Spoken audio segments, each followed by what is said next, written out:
pessoal, muito boa noite a todos, que a paz de Jesus esteja presente nos nossos corações na noite de hoje. Eu sou Wilson Rodrigues, aqui do Jefa Sorocaba, estamos aqui para mais uma transmissão, mais uma palestra online, na noite desta segunda-feira. Então muito obrigado a você que está nos acompanhando pelos nossos dois canais oficiais de transmissão, está aí na tela para vocês, youtube.com/jefasorocaba e também facebook.com/jefasor. Se você ainda não se inscreveu no nosso canal no YouTube, entra lá, faça a sua inscrição, é de graça. E toda vez que a gente iniciar uma palestra ao vivo ou gravada, como é o caso da noite de hoje, você recebe ali uma notificação e pode assistir naquela hora. Da mesma forma, no nosso Facebook, é só curtir a nossa página e lá você fica sabendo, né, das nossas atividades. Toda vez que a gente postar alguma coisa, um vídeo ou alguma informação, você também fica ali ligado, você fica sabendo das nossas atividades. Na tela para vocês também o número do nosso WhatsApp, 15, o DDD da região de Sorocaba, 981201843. Você pode fazer pedidos de vibração à distância, né? Pode mandar alguma mensagem para a gente, né? Tirar alguma dúvida. Então é só mandar aí pelo número do nosso WhatsApp. E no nosso site você fica sabendo de todas as nossas atividades, conhece um pouco mais sobre o nosso centro espírita, né? jefasorocaba.com. Inclusive pode assistir as palestras que nós já fizemos, né? Tem lá um link de acesso de todas as nossas palestras, né? Tanto as online, como também as palestras que nós fazíamos, né? Nos nossos centros, nos outros locais onde a gente já atua. Você pode assistir aí as palestras que foram gravadas, então é só acessar lá o nosso site. Para a gente iniciar a nossa atividade da noite de hoje, vamos fazer a nossa prece de abertura, elevando o nosso pensamento a Deus nosso Pai, ao nosso Mestre Jesus, e agradecendo pela noite de hoje, por mais esta oportunidade. Que seja uma noite, Senhor, de muita luz e de muita paz para todos nós. Que os nossos amigos espirituais estejam presentes nesta noite, abençoando a cada um dos irmãos que estiverem assistindo essa palestra, para que eles possam absorver esse conhecimento, que eles possam receber tudo aquilo que estiverem precisando para o momento. Que assim seja, graças a Deus. E hoje a gente está recebendo aqui, mais uma vez, a nossa companheira Margarida Rigato, uma companheira muito querida, né, muito conhecida aí no meio espírita aqui da região de Sorocaba, e pessoal que costuma frequentar principalmente o Centro Espírita Irmã Francisca, né, onde a Margarida atua de uma forma mais intensa, né. Hoje ela gravou para a gente uma palestra com o tema curas, então a gente vai acompanhar a partir de agora, e desde já, muito obrigado, Margarida, pelo seu carinho, por ter enviado essa palestra para a gente. Olá, amigos, olá, amigas. É um prazer muito grande estar aqui com vocês, para que nós possamos refletir um pouco sobre o tema curas.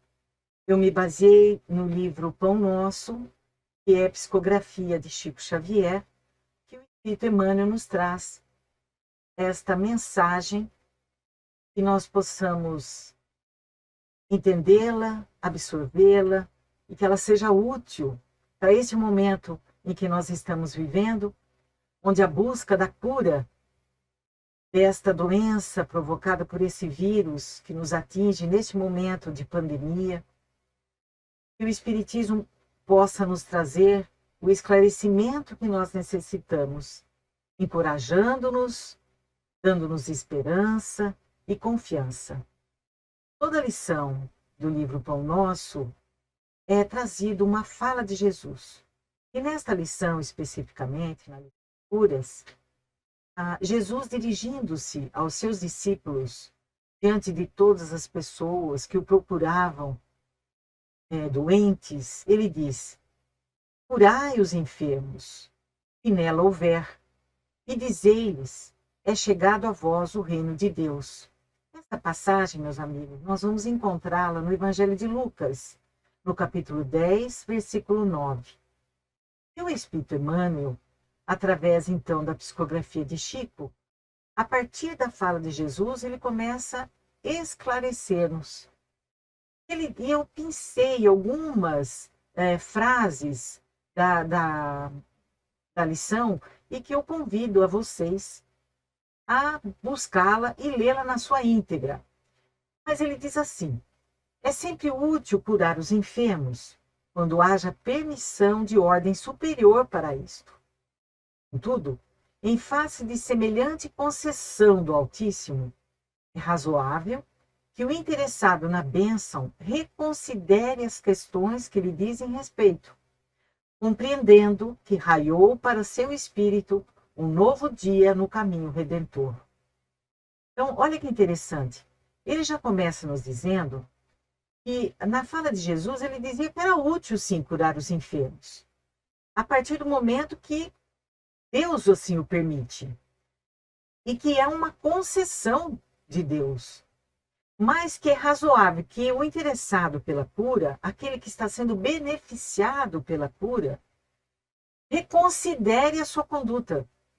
Reconsidere, pense sobre as questões que lhe dizem respeito, sobre a sua vida, compreendendo que raiou uma nova oportunidade para ele como espírito.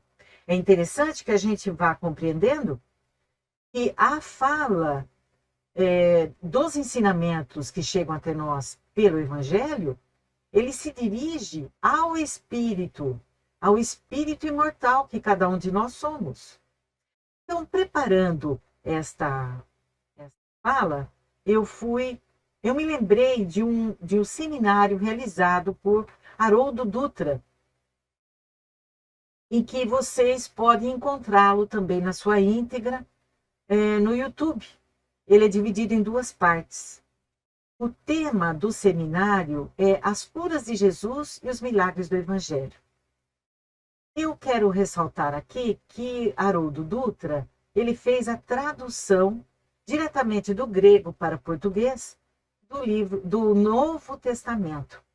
Eu trago essa informação porque ela é importante para que a gente entenda a fala de Haroldo nesse seminário. Então, trazendo a lição do livro Pão Nosso e os conhecimentos e seguindo a linha de raciocínio que Haroldo usa nesse seminário, nós vamos compreender os objetivos das curas de Jesus. Porque ela tem que ir além de ser apenas uma realização da cura naquele tempo de Jesus. Nós temos que trazer esses ensinamentos e aplicá-los no nosso dia a dia. Mas para isso nós temos que entender o porquê ele curava. Haroldo, no seminário, ele começa dizendo que uma questão que o intrigava muito era saber por que existiam tantas curas no Evangelho. Se nós formos ler o Evangelho, abri-lo, nós vamos perceber que existem aproximadamente 30 curas de vários tipos no Evangelho. Eu vou trazer algumas delas para que a gente possa já ir recordando, já lembrando de algumas curas que Jesus realizou. Então, o paralítico no tanque de Betesda.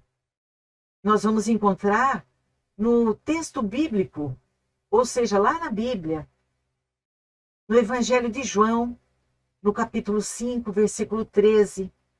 Vamos encontrar também a cura da hemorroíça, aquela mulher que tinha uma intensa hemorragia e que só ao tocar o manto de Jesus, ela já se vê curada. Nós vamos encontrar essa passagem no Evangelho de Lucas, capítulo 8, versículo 43 a 48. Também a cura do homem leproso, do homem que trazia lepra.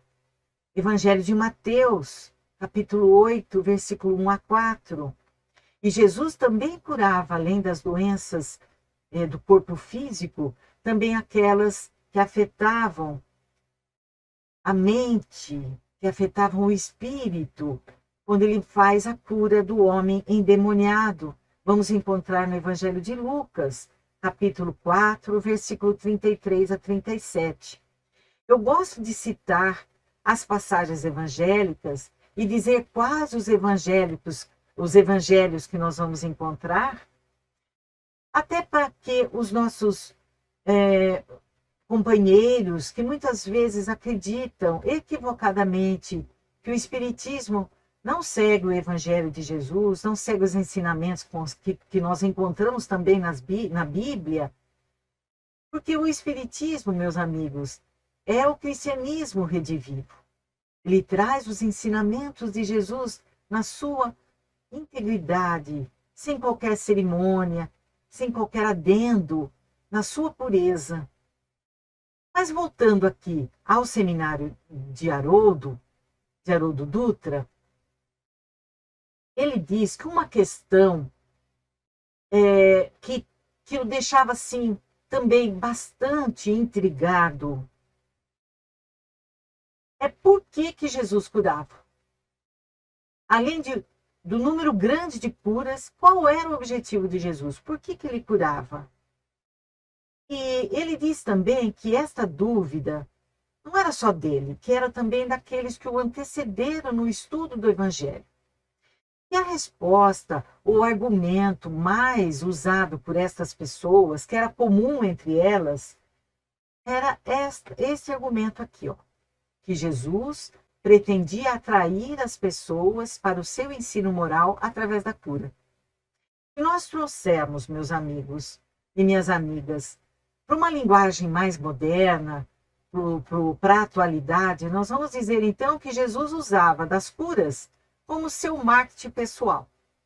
Ele atraía, através das curas, era como se ele estivesse fazendo uma propaganda para que as pessoas tivessem acesso ao ensino moral. Mas nós também poderíamos pensar, conhecendo Jesus, na sua missão sublime, no amor que ele tinha aos necessitados, fazer marketing com a dor dos outros é difícil. Nós vemos Jesus desta maneira. Isso, meus amigos, levanta um outro questionamento que Haroldo Dutra traz nessa sua linha de pensamento. Ele diz também que todas as pessoas que foram curadas por Jesus, com o passar do tempo, essas pessoas desencarnaram. Ninguém recebeu um indulto que os isentasse da desencarnação.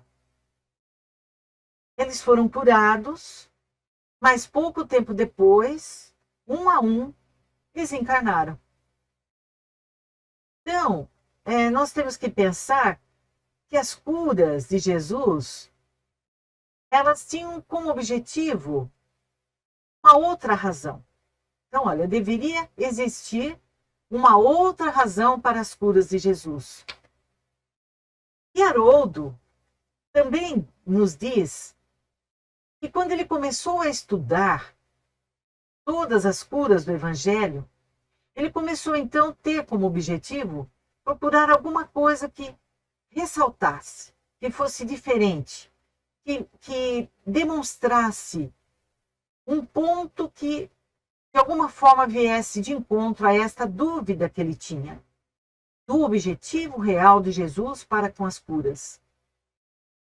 E ele percebeu então que em algumas curas que Jesus realizava, ele dizia ao doente que após ser curado ele deveria procurar o sacerdote. E nós vamos encontrar no Evangelho de Mateus, quando Jesus cura o leproso, ele diz: olha, não digas a ninguém, mas vai mostrar-te ao sacerdote. E apresenta, oferece, que significa oferece a oferta que Moisés ordenou em testemunho para eles. Haroldo Dutra vem nos ensinar que os sacerdotes do templo da época de Jesus, eles exerciam uma função de controle sanitário.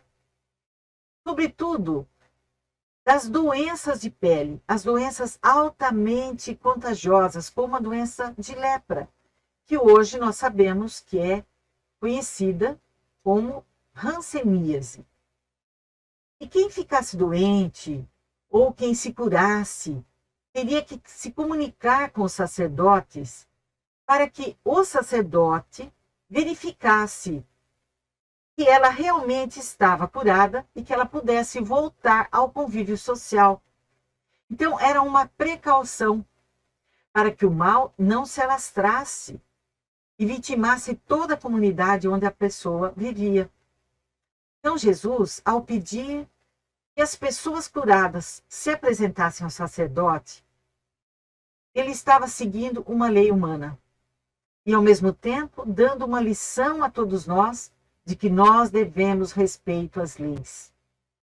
E vejam, meus amigos, Nesse momento que estamos vivendo uma pandemia, em que recebemos constantemente, através dos meios de comunicação, da televisão ou das mídias sociais, as recomendações da vigilância sanitária em relação aos cuidados de higiene, o uso de máscaras, o respeito ao distanciamento social, ao evitarmos aglomerações, tudo também tem um objetivo de evitar o aumento da contaminação.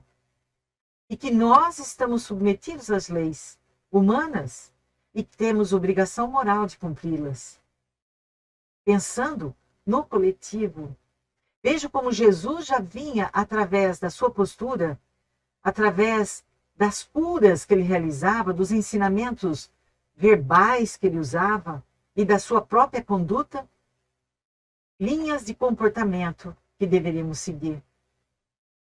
Mas voltando aqui ao seminário, Haroldo diz que outro fato chamava sua atenção. Era que nenhuma das curas que Jesus realizava houve relato de que Jesus tenha dito: eu te curei. Jesus poderia dizer: a tua fé te curou, mas nunca eu te curei. E nós vamos encontrar também que Jesus, muitas vezes, quando ele abordava o doente, o enfermo, ele fazia uma pergunta: que queres que eu te faça? Em Lucas, nós vamos encontrar essa passagem quando Jesus cura o cego, lá no capítulo 18, versículo 41 e 42. E o cego responde a Jesus: Senhor, que eu veja. Então, nesta pergunta, o cego sabia o que ele estava respondendo, o que ele desejava. E por que Jesus pergunta? Segundo Haroldo, ele diz que este questionamento de Jesus revela que nem todo doente quer ser curado. Interessante pensarmos assim, porque a cura, meus amigos, ela não é um ato passivo. Por isso Jesus não afirmava: eu te curei, porque tinha que partir do enfermo, do doente, se posicionar, porque muitas vezes a cura exige de nós mudança de comportamento. Muitas vezes ele também dizia: vai e não peques mais. Mudança de postura, e que nem sempre estamos desejosos de realizar. Eu vou trazer aqui para vocês uma história que eu tenho certeza que talvez vocês, de alguma forma, conheçam. Ela é intitulada O Cão e o Prego. E ela começa assim, dizendo que um homem estava viajando num deserto e, de repente, ele chega num local que tem um posto de gasolina e ele necessitava abastecer o seu carro. Então, e lá nesse posto tem apenas um senhor já de idade, sentado numa cadeira antiga. É assim que eles relatam aqui a história. E ao seu lado tem um cachorro. E esse cachorro está deitado sobre uma tábua. E ele pede então para que o homem encha o tanque. Enquanto o homem enche o tanque, ele vai até o banheiro, ele toma água, ele volta, ele fica mais ou menos uns 20 minutos no local. Mas ele percebe que o cachorro uiva, chora e para. E chora novamente e para. Aí ele fica intrigado com aquilo. E ele pergunta para o senhor que está ali abastecendo o seu carro se ele é dono do cachorro. Ele diz: sim, eu sou o dono do cachorro. Então o senhor poderia me responder por que ele chora e depois ele para, ele chora e volta novamente a parar. Ele uiva, ele está sofrendo. Sim, realmente ele está sofrendo. Mas o senhor sabe dizer por quê? Ele diz: ele sofre porque ele está sentado em cima de um prego. Então, e por que ele não se levanta? Por que ele não sai desse local? Pergunta o homem intrigado.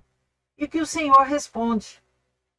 É porque o prego não machucou o suficiente para ele tomar a iniciativa de levantar.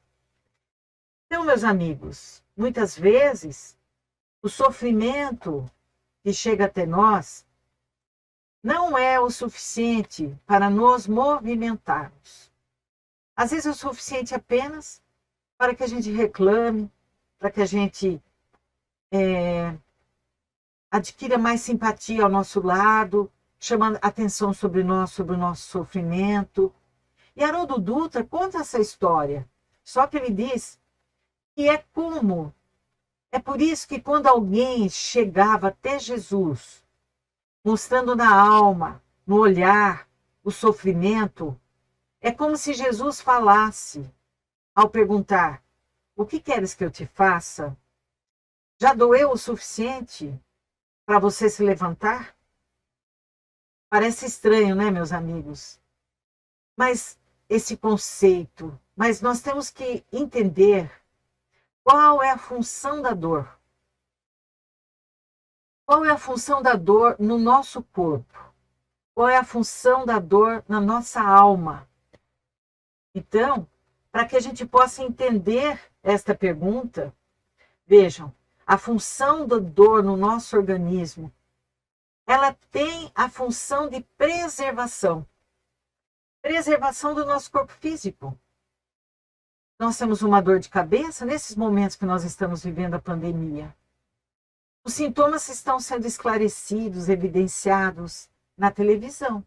Se nós tivermos dor de cabeça, nós temos que pensar, será que é uma enxaqueca?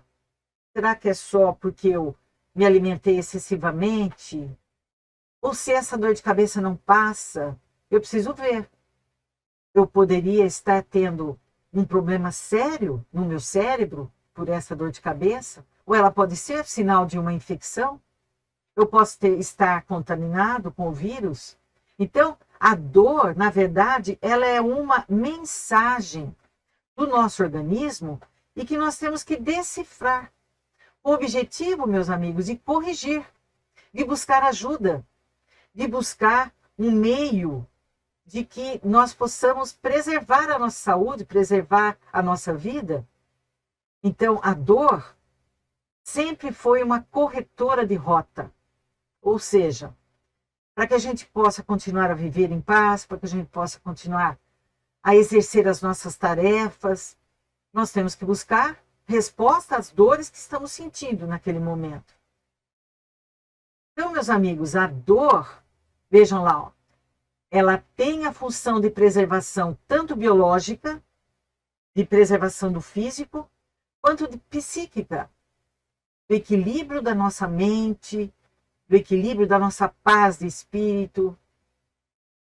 Porque não existe diferença entre uma lei biológica e uma lei moral. Isso nós vamos encontrar lá no Livro dos Espíritos. Então, nós vamos deduzindo, meus amigos, que as curas que Jesus realizava era muito mais profunda do que simplesmente tirar a dor. Porque tirar a dor, simplesmente, é tirar os sinais, é tirar estas mensagens que o corpo indica que há algo errado. Então, deveria ter um objetivo maior para que isso acontecesse. Imaginem, se nós vivêssemos sem dor alguma, nós poderíamos estar nos expondo a perigos e colocaríamos em risco a nossa integridade física, assim como a nossa integridade psíquica, mental. Então, não poderia só tirar a dor. Haroldo também chama a nossa atenção a uma frase que Jesus usava, ou então ele deixava subentendida após a cura que ele realizava. E a cura que Jesus realizava era de uma forma muito simples. O doente chegava até Jesus, ou Jesus ia até esse doente, impunha suas mãos, falava alguma coisa, sem elementos mirabolantes, sem fórmulas mágicas. E quando o doente ia agradecer, Jesus dizia: a tua fé te salvou. E aqui, Haroldo diz que a palavra salvou chamou a sua atenção. Chamou a sua atenção e nos leva a uma reflexão. Por que Jesus usava a palavra salvou? E ele dizia então que aqui é que estava a lição preciosa. Era aqui que a diferenciaria das demais curas e que chamaria, talvez, a resposta que ele buscava, dos objetivos da cura. Era o elemento que se destacava das demais. Então, a partir desta palavra, ele formula algumas questões. E a doença? E a doença, se Jesus dizia que após a cura a pessoa estava salva? Quem é o doente? E a cura? Curar-se ou salvar-se? Qual seria a melhor definição? E se a definição é salvar-se, o que significa salvar-se? Salvar-se de quê? Dizer que uma pessoa precisa ser salva porque ela está exposta a um perigo. Qual é esse perigo? E para nós obtermos as respostas a todos esses questionamentos, meus amigos, vamos seguir o método investigativo usado por Haroldo. E ele diz ainda que uma das curas realizadas por Jesus foi extremamente relevante no encontro das respostas a esses questionamentos. Foi a cura do paralítico de Cafarnaum, em que os amigos do doente, como Jesus estava cercado de muitas pessoas, eles fizeram um buraco no telhado e colocaram o doente através do telhado. Vamos encontrar esta passagem em Marcos, capítulo 2, versículo 1 a 12. E nesta passagem, Jesus simplesmente diz ao doente: os teus pecados estão perdoados.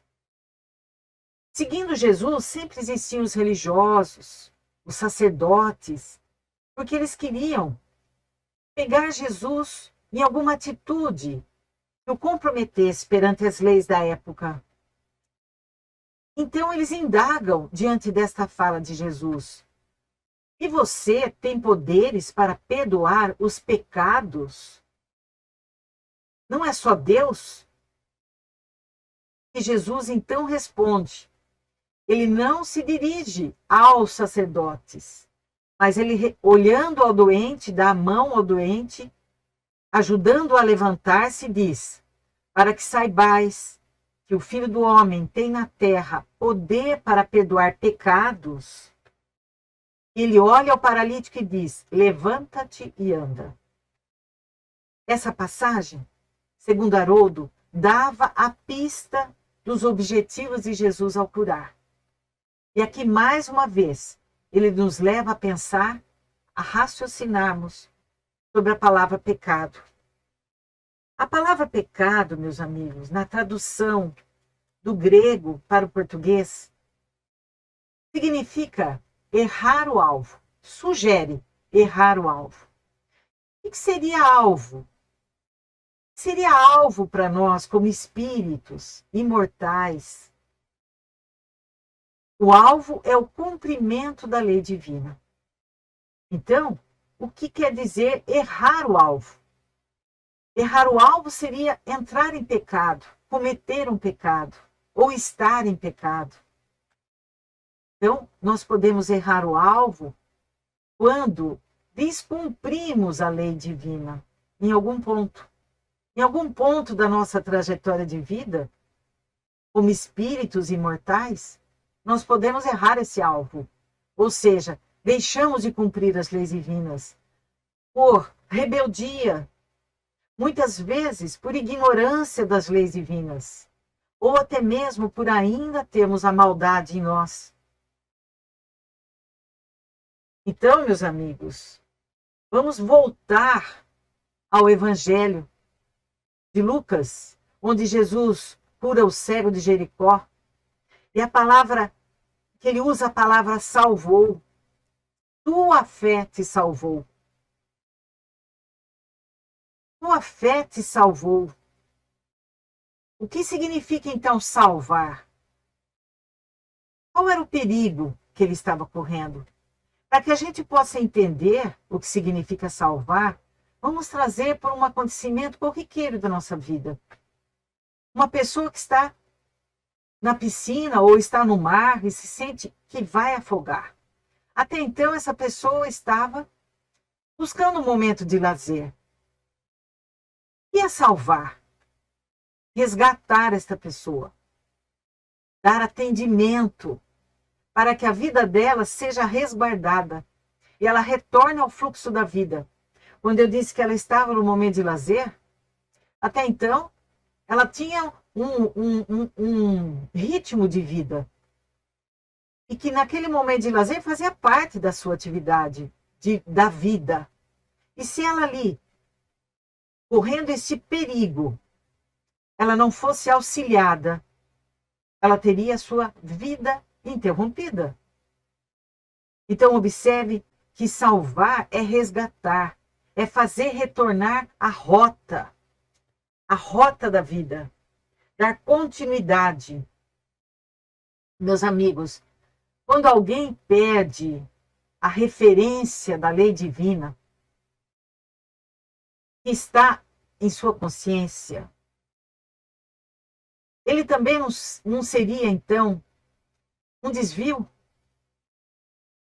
Ele não estaria cometendo uma perda do alvo? Veja lá, ó. Ele não estaria entrando em pecado. Vamos ver a definição de pecado literal no grego. Armatia, que sugere errar o alvo, desviar-se do rumo. Então, a perda do alvo não seria uma definição de pecado quando nós, através do uso do nosso livre-arbítrio, não desviamos a nossa rota evolutiva? Nós temos que parar para pensar. Mas como que a gente faz, então, para não perder o alvo? Para não perdermos o objetivo, que é aplicar os ensinamentos de Jesus na nossa existência, na nossa conduta, para conosco mesmo e para com aqueles que convivem conosco, na nossa vida em sociedade. Vou trazer novamente para o nosso dia a dia. Quando a gente vai fazer uma viagem e não queremos perder tempo em procurar caminhos, queremos uma rota tranquila, nós usamos um GPS. Qual seria a função do GPS?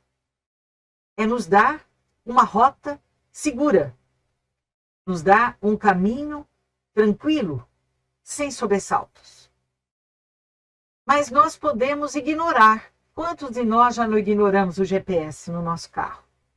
Quantos de nós já, de alguma forma, discutimos com ele? E quando nós o ignoramos, achamos que ele não sabe nada, nós perdemos o alvo, ficamos sem rumo. E quando nós ficamos sem rumo, nós ouvimos o próprio GPS dizer: mudança de rota. O que resolve? O que nós fazemos? Muitas vezes a gente se torna agressivo até com o GPS, xingamos o GPS, falamos que ele não sabe nada, condenamos até mesmo o uso dele. Ou nós procuramos salvar a nossa viagem. E de que maneira nós fazemos isso? Retomando a rota. E muitos de nós temos que buscar a humildade e seguir a rota que o próprio GPS está nos indicando. Mas e na nossa vida? Será que nós temos condições de seguir o nosso roteiro evolutivo, esta oportunidade que temos em cada encarnação, sem desviarmos da nossa rota? E Haroldo diz que nós nascemos, que Deus cria os espíritos com GPS de fábrica. Nós temos um GPS interno. Onde se localiza esse GPS, minha gente? Na nossa consciência. Somos todos filhos de Deus, somos filhos, somos criaturas, portanto, criados por Deus. E temos já as leis divinas da nossa consciência. Nós podemos ignorar o GPS, mas não tem jeito de desligar esse GPS. Nós podemos fazer de conta, nos fazemos de surdo à voz da nossa consciência, podemos fugir das orientações da nossa consciência, mas não podemos desligá-los. Mas então, meus amigos, quando Jesus associa o adoecer com o pecado, ou seja, com o perder o alvo, é quando nós perdemos o contato com a nossa consciência, com a lei divina impressa na nossa consciência. Ele deixa claro que não trabalha apenas com os corpos, mas que ele trabalha com as causas, com aquilo que provoca as doenças. Então, nós vamos concluindo, meus amigos e minhas amigas, através do raciocínio de Haroldo Dutra, em relação às curas que Jesus realizava, não visava a cura dos corpos, mas a cura das almas. E uma alma curada cura o seu corpo, ainda que isso demore um pouco. Então vejam como ele realmente se refere ao espírito, que passa por inúmeras encarnações. E muitas vezes nós trazemos como se fossem fraturas na nossa alma, quando nós reencarnamos. E passamos a nossa existência com essas fraturas, mesmo que aparentemente não apareça no nosso corpo físico. E quando nós erramos o nosso alvo, desviamos da nossa conduta, de acordo com o Evangelho, essas fraturas vêm à tona, porque elas precisam serem curadas. E aparecem na forma das doenças. É como se a nossa imunidade caísse. E ficamos sujeitos, expostos. Porque estamos abrindo a nossa guarda. Então, Haroldo, ele diz que as curas de Jesus transmitiam uma lição muito mais profunda. E a partir daquele momento, e hoje eu faço também do meu raciocínio, da minha compreensão, que ao ler uma cura de Jesus, eu começo a me perguntar: onde está a minha cegueira? Onde está a minha paralisia? Onde é que está a fratura de minha alma? Jesus, meus amigos, ele curou o cego de Jericó, o Bartimeu.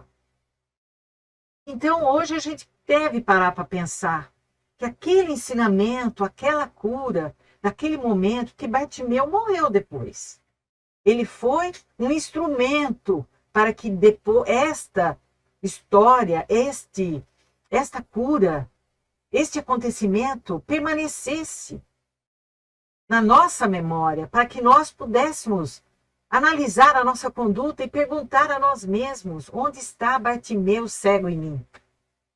Será que é na área dos relacionamentos afetivos? Não é onde eu sou cego, onde eu não consigo enxergar aquilo que eu preciso me modificar dentro do meu lar?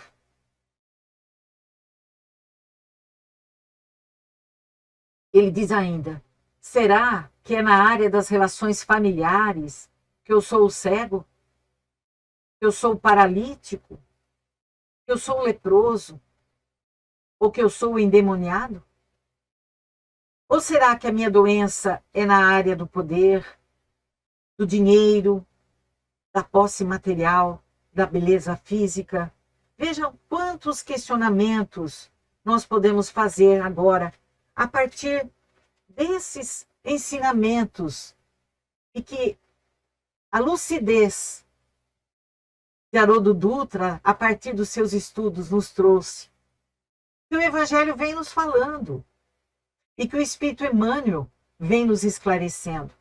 Então, para a gente já ir terminando, eu trouxe aqui um depoimento do Dr. Décio Iandoli Júnior. Ele é um oncologista. Ele trata de doentes com câncer. Ele pertence à AME, que é a Associação de Médicos Espíritas de Campo Grande. Então, ele, na sua fala, ele diz: uma das coisas que mais vi na minha vida foram pacientes com câncer de estômago morrerem curados. Paciente foi a óbito, mas eu tinha certeza que ele estava curado. Então, ele está se referindo ao espírito imortal, que naquele momento era um paciente que trazia o câncer de estômago. O câncer não foi curado, mas aquele paciente, no momento do óbito, ele já havia adquirido a consciência da modificação do seu pensamento, dos seus valores. Isso aqui também nos faz pensar a importância da preservação da vida. Como nós temos que nos posicionar a partir da compreensão contrária a qualquer tipo de eutanásia, da interrupção da vida, por mais que se justifique ser um ato misericordioso, porque o espírito necessita passar pelas dificuldades da carne. E ele ainda acrescenta uma fala muito importante que vai de encontro a tudo isso que nós vimos até agora. Ele diz: mas já dei muita alta para paciente doente. Daí, 2 ou 3 anos, ele volta com câncer, ou no mesmo lugar, ou em outro lugar. Quer dizer que aquele espírito, passando pela dificuldade da doença, não havia se modificado. Isso significa que a lição não havia sido aprendida e que ele necessitava ainda passar pelo instrumento de modificação. Então, meus amigos, voltando à lição, ela diz que Jesus é, assim, o médico das almas, mas o médico dos seres espirituais. Nós somos almas quando estamos aqui encarnados e somos espíritos imortais.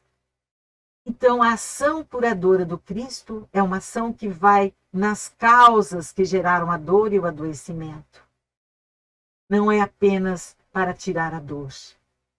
Então, meus amigos, fica muito claro para todos nós, a partir desses ensinamentos, desta lição que nos leva a grandes reflexões, a reflexões muito interessantes acerca das enfermidades. Jesus sempre curou, ensinou aos seus discípulos a curarem, mas o principal detalhe que não devemos nos esquecer é que ele recomendava a mudança de postura de nós mesmos, a mudança de postura do enfermo.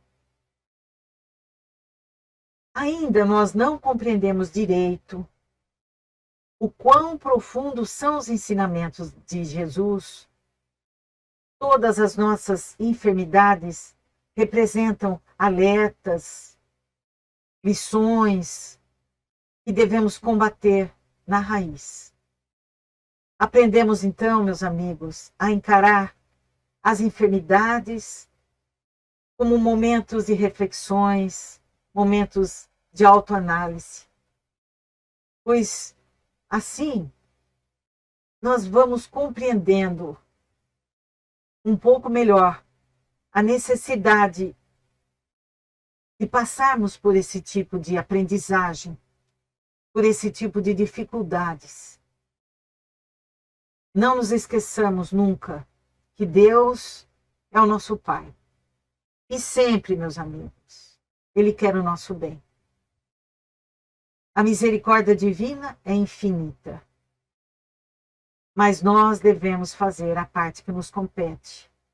Nos esforçarmos para corrigirmos as falhas, a fim de que não desequilibremos o nosso corpo físico, o nosso equilíbrio espiritual, evitando assim as enfermidades. Que Jesus nos proteja, nos ampare, que nós possamos passar por todas essas dificuldades com coragem, mas com esperança, nunca perdendo o foco.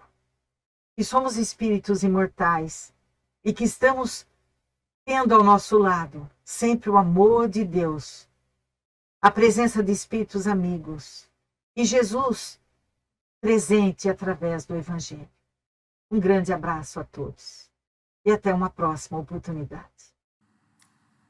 Tá, então a palestra da Margarida Rigato, né? Mais uma vez agradecendo aí, em nome do Jefferson Sorocaba pelo carinho e por ter enviado para a gente essa palestra, né? Que tenho certeza que tocou muitos corações, né? E todo conhecimento espírita é sempre muito bem-vindo para a gente fazer as nossas reflexões e para a gente, claro, adquirir mais conhecimento, e todo conhecimento ele é sempre muito bem-vindo nas nossas vidas, né? Então a gente vai encerrar a noite de hoje, né? Fazendo a nossa prece de encerramento, também as vibrações para todos aqueles que estão nos assistindo, para aqueles que forem assistir essa palestra em outro momento, agradecendo mais uma vez a Deus nosso Pai, ao nosso Mestre Jesus, por todo auxílio e amparo que temos recebido em nossas vidas. Pedindo ao nosso Pai Celestial para que esteja presente em nossos lares, em nossas vidas, abençoando os nossos familiares, abençoando a todos aqueles que estiverem necessitando de algo nesse momento, seja de ordem física ou de ordem espiritual. Que esses amigos queridos estejam presentes, envolvendo a cada um desses irmãos na noite de hoje, abençoando os seus lares, os seus familiares, os seus animaizinhos também. Que todos recebam essa luz divina, dando a cada um, se possível, a cura dos males físicos para aqueles que estiverem doentes, ou pelo menos o amenizar das suas dores. Para aqueles que estão necessitando de um auxílio espiritual, que o anjo de guarda de cada um desses irmãos, que os seus mentores e benfeitores estejam ao lado de cada um deles, orientando os seus passos, mostrando sempre os melhores caminhos a seguir. Muito obrigado, Senhor, pela noite de hoje, que assim seja, graças a Deus. Quero mais uma vez agradecer a vocês que nos acompanharam na noite de hoje,